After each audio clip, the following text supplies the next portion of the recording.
అందరికీ నమస్తే. ఈ మధ్య సీఎం రేవంత్ రెడ్డి గారు సందర్భం దొరికితే వేదిక ఏదైనా దేశం, రాష్ట్రం కూడా కాదు, దేశం ఏదైనా ప్రపంచంతో పోటీ పడతాం, మనకి ఈ దేశంలో ఏ రాష్ట్రంతో పోటీ లేదు, ఇంకా ప్రపంచమే.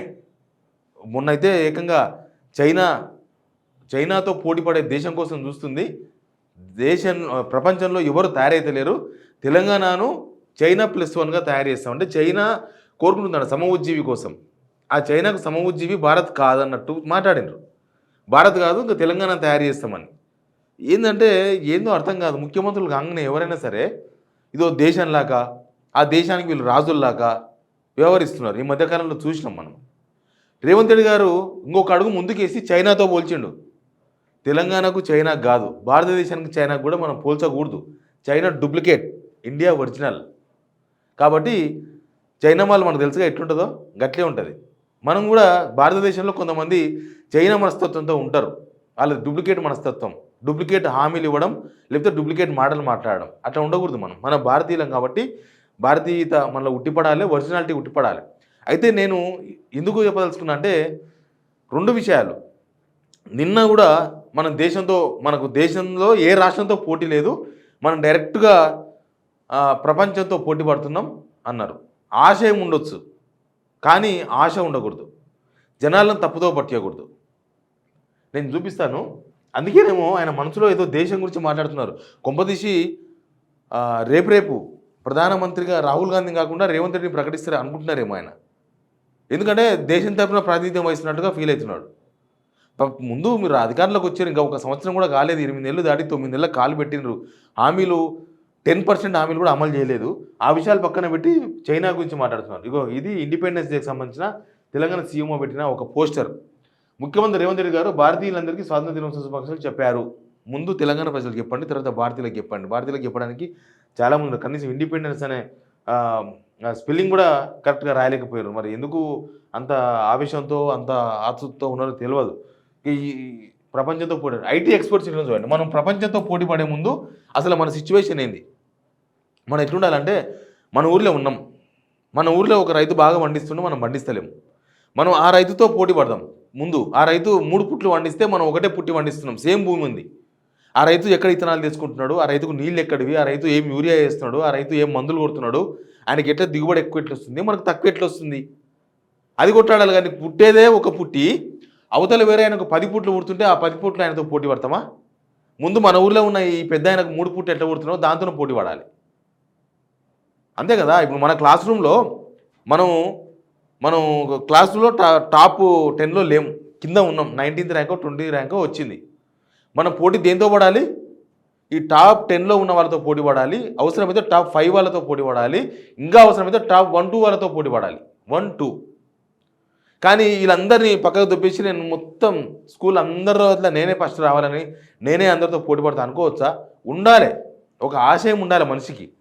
కానీ అది తల్లిదండ్రులను తప్పుదోవ పట్టించే విధంగా, లేకపోతే స్కూల్లో టీచర్లను తప్పుదోవ పట్టించే ఉండకూడదు. ఇప్పుడు ఏమైందంటే ఐటీ ఎక్స్పర్ట్స్ ఎట్లనే చూపిస్తాను నేను మీకు. హైదరాబాద్ అండ్ బెంగళూరు ఎక్స్పోర్ట్స్కి సంబంధించిన విషయం చెప్పాలి. అసలు దేశంలో మనం ఈ ఎక్స్పోర్ట్స్ విషయంలో ఎట్లా ఉన్నాం అనేది తెలిస్తే మనం దేంతో పోటీ పడవచ్చో అర్థమవుతుంది.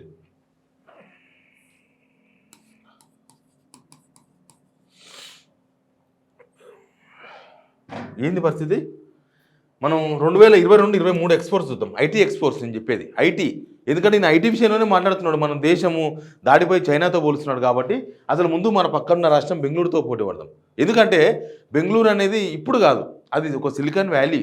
అంటే అక్కడ సాఫ్ట్వేర్ కంపెనీలు ఇప్పుడు మన దగ్గరికి రాబడి తెలంగాణ వచ్చిన తర్వాత మన దగ్గరికి చాలా కంపెనీలు వచ్చినాయి. కానీ అంతకుముందే అది ఒక పెద్ద తోపు బెంగళూరు. మనం తక్కువ వేసుకోవడమే కాదు, ఒరిజినాలిటీ ఇది. బెంగళూరు అనేది అక్కడ దాదాపు 40% ఎంప్లాయీస్, సాఫ్ట్వేర్ ఎంప్లాయీస్ అంతా బెంగళూరులోనే పనిచేస్తారు. 40% దేశంలో. ఒక 100 మంది దేశవ్యాప్తంగా సాఫ్ట్వేర్ ఎంప్లాయీస్ ఉంటే 40 మంది బెంగళూరు. తర్వాత మనం వస్తాం హైదరాబాద్. అసలు తెలంగాణ వచ్చేనాటికి మన సిచ్యువేషన్ ఏంది, ఈరోజు మన ఐటీ ఎక్స్పోర్ట్స్ పరిస్థితి ఏందో మీకు చెప్పే ప్రయత్నం చేస్తున్నా. హైదరాబాదు 2022-23, ఇంకా మన 23-24 ఇంకా ఫైనల్ కాలేదు, వస్తుంది. 2022-23 చూస్తే, ఎందుకంటే నేను లాస్ట్ గవర్నమెంట్ వరకు చూస్తున్నా. ఇంకా వీళ్ళు వచ్చిండ్రు, ఇప్పుడిప్పుడే తిరుగుతున్నారు కదా, దావోస్, అమెరికా, దక్షిణ కొరియా అన్ని తిరుగుతున్నారు కదా, తర్వాత తెలుస్తుంది అది. 2022-23 చూస్తే హైదరాబాద్ 2,42,000 కోట్లు. దేశంలో 31% మనం ఉన్నాం. మన షేర్, మన ఎక్స్పోర్ట్స్లో, భారతదేశం ఐటీ ఎక్స్పోర్ట్స్లో 31% మన హైదరాబాద్ ఉంది. హైదరాబాద్ మన రాజధాని, మన తెలంగాణ 31% ఉంది. It is a great thing కదా 2022-23. అయితే బెంగళూరు చూస్తే 3,30,000 కోట్లు, 3,30,000 కోట్లు. మనం సెకండ్ ప్లేస్లో ఉన్నాం. బెంగళూరు ఫస్ట్ ప్లేస్లో ఉంది, 3.3 crores, 42%. అంటే సగానికి సగం. భారతదేశము ఒక 100 బిలియన్ల వాల్యూ ఉన్న సాఫ్ట్వేర్ను ఎక్స్పోర్ట్ చేస్తే దాంట్లో 42%, ఆల్మోస్ట్ 50% వరకు బెంగళూరు ఉంది. మనం 31% ఉన్నాం. నేను పూణే గురించి తర్వాత చెప్తా. పూణేలో పెద్ద రికార్డు సెన్సేషన్ అయ్యేది ఏం లేదు. పూణే, చెన్నై ఇట్లాంటివి ఏమి ఉండవు పెద్దగా. పూణే కొంత బెటరు, చెన్నై అట్లాంటివి అయితే పెద్దగా మనతో పోటీ పడే పరిస్థితులు కూడా లేవు. మనం బెంగళూరు తర్వాత ఉన్నాం. బెంగళూరు ఫస్ట్ ప్లేస్లో ఉంది. 2013-14 మనకు తెలంగాణ వచ్చినప్పుడు మన పరిస్థితి ఏంది అనేది కూడా చూద్దాం. తెలంగాణ వచ్చినప్పుడు 12% మన షేర్, 12%. భారతదేశంలో ఎక్స్పోర్ట్స్లో మన రాష్ట్రం ఉమ్మడి ఆంధ్రప్రదేశ్ నేను చెప్పేది. ఉమ్మడి ఆంధ్రప్రదేశ్ ఓన్లీ 12%. ఓకే, అప్పుడు బెంగళూరు 31% ఉంది. 31% అప్పుడు ఉన్నది బెంగళూరు 13-14లో. అప్పుడు కూడా ఫస్ట్ ప్లేసే. కానీ ఒకసారి పర్సెంటేజ్ చూడండి, 31 to 42%. ఎంత పర్సెంటేజ్ పెరిగింది? జస్ట్ 11% హైక్ అయింది 2013-14 to 2022-23 వరకు.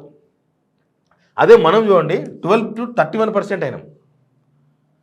తెలంగాణ వచ్చిన తర్వాత ఫస్ట్ 10 years అంతవరకే కదా ఇది. ఫస్ట్ 10 yearsలో 31%, 12 to 31% గ్రోత్ అయినామంటే ఎంత గ్రోత్ అయినట్లు మనం? దగ్గర 19%, 19% గ్రోత్ అయినాం. 19%, వీళ్ళు 11%. బెంగళూరు 11% గ్రోత్ ఉంటే హైదరాబాదు 19% గ్రోత్ ఉంది సాఫ్ట్వేర్స్లో. ఇది జస్ట్ 10 years తిరిగే కల్లా. తెలంగాణ వచ్చినాక 10 years, లాస్ట్ 10 years. తర్వాత అదే పూణే చూస్తే జస్ట్ 11% మాత్రమే ఉంది మొత్తం ఇండియాలో. 11%. యాక్చువల్గా మీకు ఇది ఏంది 2013-14 నేను చెప్పేది 11% అనేది.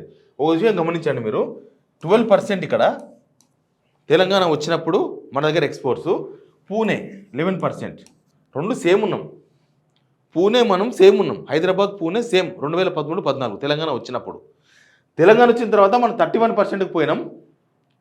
ఇంకా పూణే వాళ్ళది పెద్ద చెప్పుకోదగ్గ ఏం లేదు, వాళ్ళదంతా 17-18% కాడ వచ్చి ఆగిపోయింది, అది అక్కడనే పడిపోయింది. నేను మధ్యలో ఒకటి తీసిన ఏమైందని చూస్తే 2019-20 టైంలో మనం 17.93 అంటే 12%, 13-14లో 12% ఉంటే 19-20కి వచ్చే వరకు 7.93 ఎక్స్పోర్ట్స్. వీళ్ళు పోయిర్రు కదా, దావోస్ పోయినరు అంతకుముందు, తర్వాత మొన్న అమెరికా పోయినరు, దక్షిణ కొరియా పోయినరు కదా. ఏం చెప్పుకుంటారు ఒకసారి గమనించండి. నేను ఒక ఇంగ్లీష్ పేపర్లో చూసిన వాళ్ళు అక్కడ ఏం చెప్పిండ్రు అనేది. శ్రీధర్ బాబు గారు వాళ్ళు ఏం చెప్పిండ్రు, శ్రీధర్ బాబు గారి పేరు మీద రాసిన, బహుశా ఆయన ఎక్స్ప్లెయిన్ చేసింటాడు. అక్కడ కంపెనీ వాళ్ళతో, అక్కడ ప్రతినిధులతో ఏం చెప్పింటాడు. దగ్గర వాళ్ళు 21,000 31,000 ఏదో లెక్కలు చెప్తున్నారు, కానీ ఆ లెక్కలకు అఫీషియల్గా ఏం రిపోర్ట్ లేదు. అఫీషియల్గా రిపోర్ట్ ఇప్పటిదాకా కూడా పెట్టలేదు. వాళ్ళు యాక్చువల్గా వాళ్ళ ఐటీ వెబ్సైట్లో పెట్టచ్చు, ఇంకో ఈ కంపెనీతో ఇంత అగ్రిమెంట్ చేసుకొచ్చుకున్నాం, ఎంఓయూ చేసుకొచ్చుకున్నామని.